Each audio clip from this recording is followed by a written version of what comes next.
Recently, I admitted a 91-year-old gentleman to PAM Rehab Hospital in Clear Lake, Texas. His big problem is his weak heart. Tell me about your heart, because you got some heart valve issues, right? Probably 94, I had an angioplasty. I did a stress test, I failed that. His arteries were narrowed with severe atherosclerotic disease, which limited the blood flow even more to his legs. Especially the right foot had a sickly bluish purple tint to it. Well, my legs, I have peripheral neuropathy from probably 12, 14 years. He had a white, non-vascular spot about the size of a nickel on the tip of the big toe. His fungal toenails, it's the curse of the elderly. It's a testimony to the ischemia or lack of blood that goes to the toes. No blood, low oxygen, cold toes, the perfect storm. There will not be enough blood to perfuse the tissue and deliver any antibiotics to these wounds, and then the amputations begin. My goal is to stop this process. He's a great-grandfather.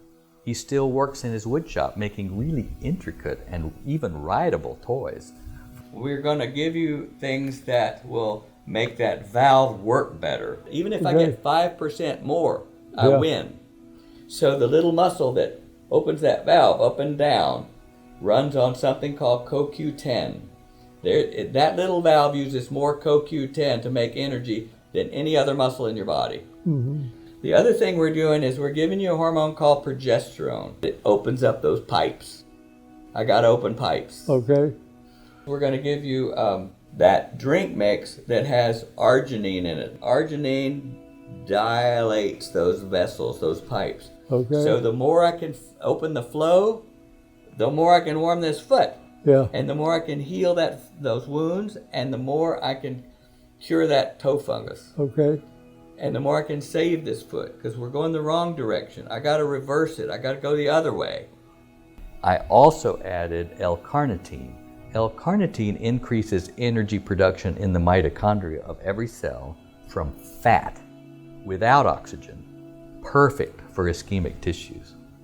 CoQ10 for the additional mitochondrial energy production, and alpha-lipoic acid to scavenge the free radical exhaust that's produced by both the reperfusion of the dying tissue and the increase in the energy output of these cells. I pulled a laser thermometer from my coat and showed him these readings.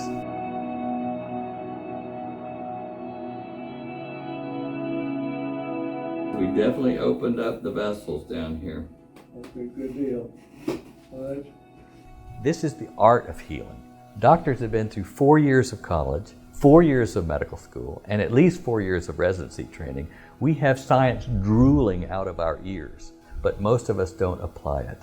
The physical and occupational therapies that Mr. Crnkovic received enabled him to get in and out of bed independently, walk around his room, a remarkable outcome overall, thanks to a wonderfully compliant patient, a dedicated team of nurses and therapists at PAM Rehab Hospital in Clear Lake, a marvelous God-given biochemistry and cell physiology, complex beyond imagining.